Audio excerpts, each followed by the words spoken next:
Hey everyone, it's Sweetkid here, and in this CSR2 video, I will be going over Season 35's Race Pass and what cars you should pick in this special edition of the Race Pass. Because before I get into it, I just wanted to clarify what that meant, and that's because it's CSR2's 9th birthday. And I just want to wish the game a very happy 9th birthday. I remember the launch like it was yesterday. I remember seeing it in the App Store and being so excited to download it and race basically my cars in a more advanced game. And sure enough, it's been by my side for 9 years, believe it or not. And I just want to show you guys my early cars to just get my point across. This is my very first car, the Golf GTI, and I used to beat Tier 1. I beat Tier 2 with my RS, as you can see right here, the Ford Focus. Then, yeah, the RS5 Coupe over here for Tier 3, Nissan for Tier 4, and I used the F12 for Tier 5. And this was a long time ago when cars could barely make any Evo. Times have changed. It's been 9 years since then, and, well, happy 9th birthday, I guess, to CSR2. And another thing I just wanted to get out of the way was my school situation, because I don't really have anywhere to share what's going on, so I just use my channel here as an avenue where I can just share what's really going on in my life.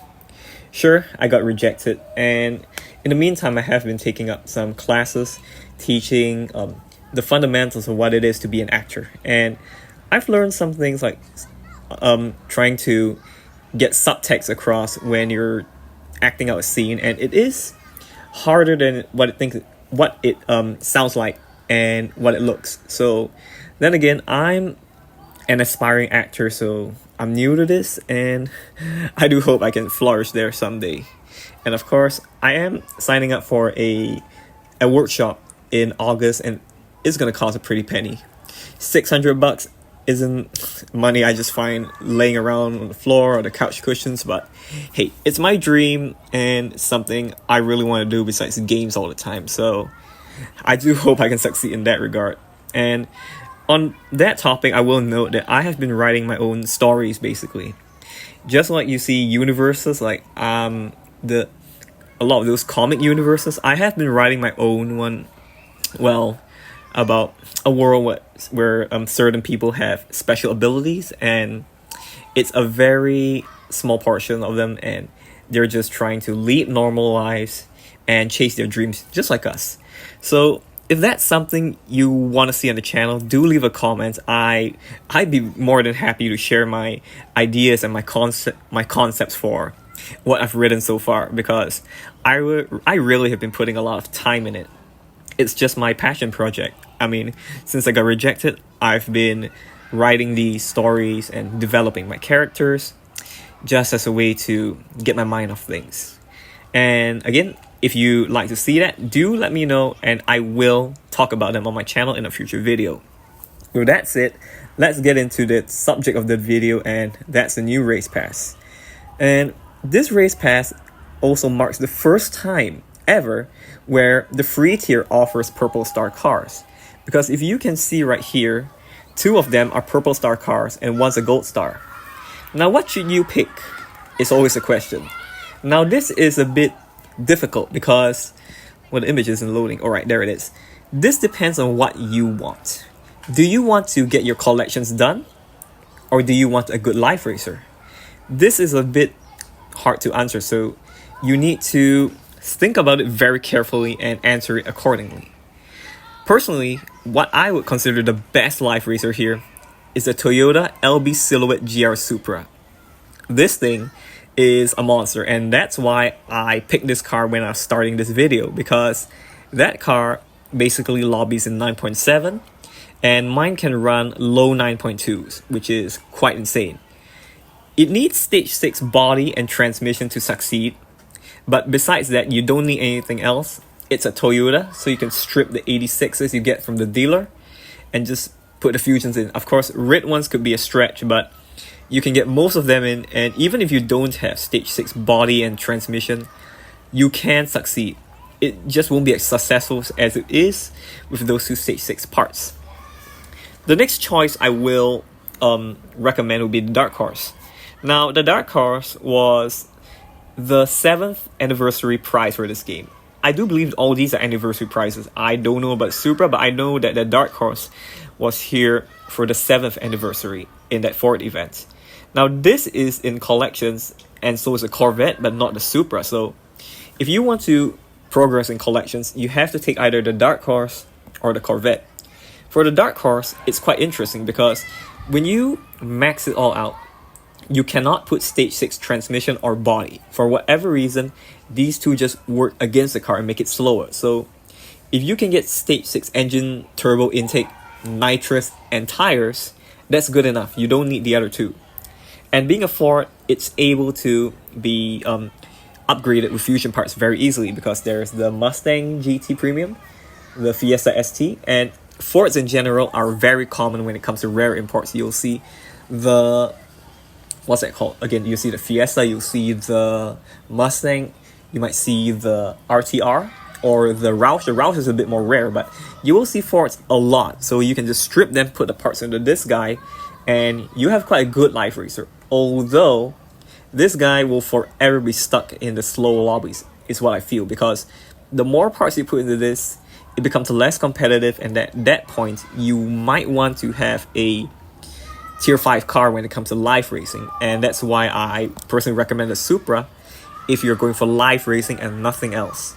Because if you want to do collections, that's totally fine, but it depends on what your number one goal is. Because for me, I do have all three, so if I had to pick, I'll probably just take either the Dark Horse or maybe the Corvette, and I'll just strip that. So the last pick is the Corvette, because unfortunately, it's just not good. Because I know the Z06, Z06 convertible and Z07, what's it called? The Z07 package are all great because the gearbox is a bit different. This Corvette Stingray does not have that, and even though I have stage 6 transmission, which is usually the most powerful stage 6 for Corvettes, this one just doesn't do well. I have basically left this car, I've abandoned it. I haven't done the collections challenge for it because it needs to be fully upgraded, and that's what I will also note. If you fully upgrade the Corvette, you're not getting much of it because at that point you're just in lobbies where people just swap win-loss. So take that how you will, because if you fully upgrade the Mustang and use it as is, you might find swappers here and there, but most of the time they're just racing, not swapping. So it's easier to find opponents and opponents you can win against because you're still against fairly average cars. You will see a lot of 3-star elite tuner cars. You will see good live racing tier 5 and everything in between, because typically you're around, I believe, 9.3, 9.4 lobbies. So yeah, I would say Toyota GR Supra, best pick if you're just going for live racing and nothing else. But if you want something in collections, take the Dark Horse, and of course, the Corvette is just not very good. It cannot build Evo very well from my experience, although I don't have body, so take that how you will. I will say, yeah, Toyota first, Ford second, and the Corvette last. Because, to recap, the Supra, great life racer. The Mustang, great life racer in slow lobbies, okay life racer in quicker lobbies, and the Corvette just is an okay life racer. It's just okay across the board.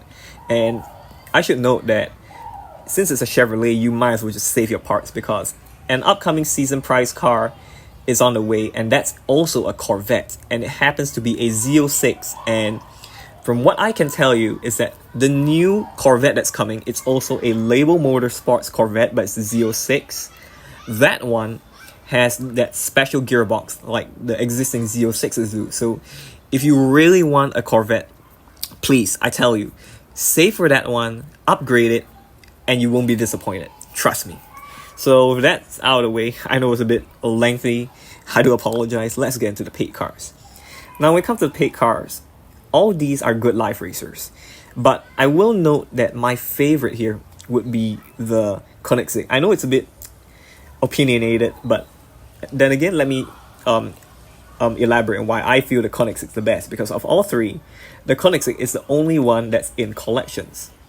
And again, if you're in collections, you can lock it in and get some free XP, and along the way, if you build it, you can basically get more and more rewards, and of course, it's eligible in tournaments, which is something I didn't bring up with the Dark Horse and the Corvette. These are eligible in tournaments, but I don't think I have done too well. But then again, as long as you participate, you can get some rewards, and that's better than nothing. And that's why I say that Koenigsegg is the best. It's also a very good life racer.